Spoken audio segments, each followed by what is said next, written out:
Selamat pagi Pak Agus dan teman-teman. Kami dari kelompok scheduling ingin mempresentasikan apa itu scheduling. Perkenalkan, nama saya Gabriel. Nama saya Desanto. Nama saya Jason. Nama saya Ramazar. Nama saya Nichols. Oke, langsung ke penjelasannya. Apa itu scheduling? Scheduling adalah proses penjadwalan atau pengaturan aktivitas yang akan dilakukan dalam urutan tertentu pada waktu yang telah ditentukan. Dalam konteks scheduling digunakan untuk mengoptimalisasikan penggunaan sumber daya seperti waktu, tenaga, kerja, dan peralatan agar dapat mencapai tujuan tertentu secara efisien. Nah, tujuan dari scheduling yaitu meminimalkan waktu tunggu, menghindari konflik dalam penggunaan sumber daya, dan juga memastikan kelancaran operasional.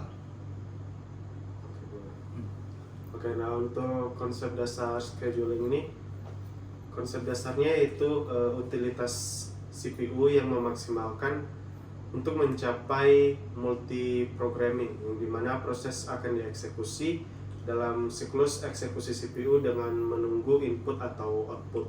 Nah, kemudian penjadwalan CPU mengalokasikan sumber daya CPU dari antrean yang siap. Kemudian untuk penjadwalan CPU-nya itu yang pertama, keputusan dilakukan saat proses berubah status berjalan, menunggu, siap, ataupun terminal. Yang kedua ada tipe, yang dimana preemptif untuk menginterupsi proses, dan non-preemptif yang dimana tanpa interupsi.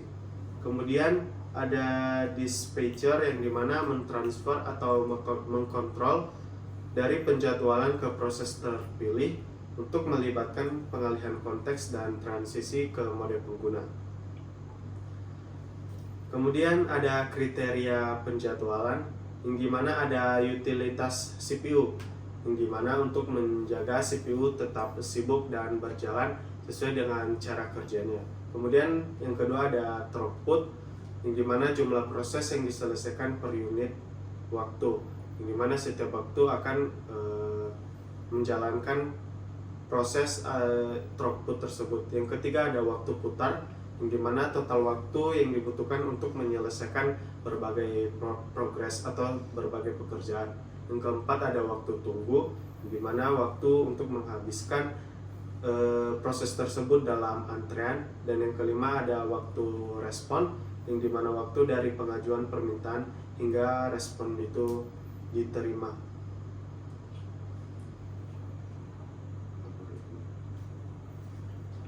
Jadi selanjutnya itu ada algoritma penjadwalannya. Nah, yang pertama itu ada metode first come first serve atau FCFS. Nah, biasanya proses ini dieksekusi dalam urutan kedatangan. Nah, sederhananya itu tetapi dapat menyebabkan efek konvoy. Nah, metode kedua itu ada shortest job first atau SJF. Biasanya itu dia memprioritaskan proses dengan waktu CPU terpendek, lalu memberikan waktu tunggu rata-rata yang minimal, tetapi sulit untuk mengetahui waktu burst berikutnya. Nah, metode yang ketiga itu ada shortest remaining time first atau SRTF. Biasanya dia memproses waktu yang tersisa terpendek dieksekusi terlebih dahulu, lalu meningkatkan respons, tetapi dapat menyebabkan starvation untuk proses dengan waktu lebih lama. Nah, yang keempat itu adalah priority scheduling. Dia mengalokasikan CPU berdasarkan prioritas yang ditentukan, lalu dapat bersifat preemptif atau non-preemptif. Masalah utamanya adalah kemungkinan starvation untuk proses dengan prioritas rendah. Nah, ada metode yang kelima yaitu round robin atau RR. Jadi setiap proses mendapatkan slice waktu yang tetap atau quantum. Proses yang tidak selesai dalam slice waktu dipindahkan ke akhir antrean, cocok untuk sistem waktu berbagi. Nah, metode ke-6 ada multi level feedback queue. Jadi proses ini dapat berpindah antara antrean berdasarkan kebutuhan eksekusi, lalu memungkinkan proses dengan waktu burst yang lebih pendek untuk mendapatkan prioritas lebih tinggi. Selanjutnya algoritma penjadwalan itu ada thread scheduling. Jadi pertama, perbedaan antara penjadwalan thread tingkat penggunaan dan kernel. Yang kedua itu banyaknya ke satu dan banyaknya ke banyak untuk mengatur jadwal eksekusi.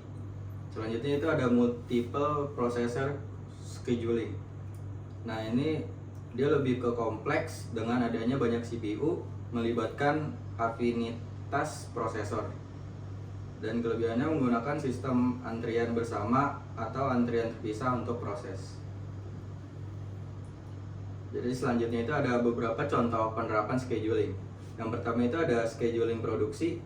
Nah, dalam industri manufaktur digunakan untuk mengatur urutan proses produksi agar barang dapat diproduksi secara efisien dengan waktu dan sumber daya minimal. Selanjutnya itu ada scheduling CPU.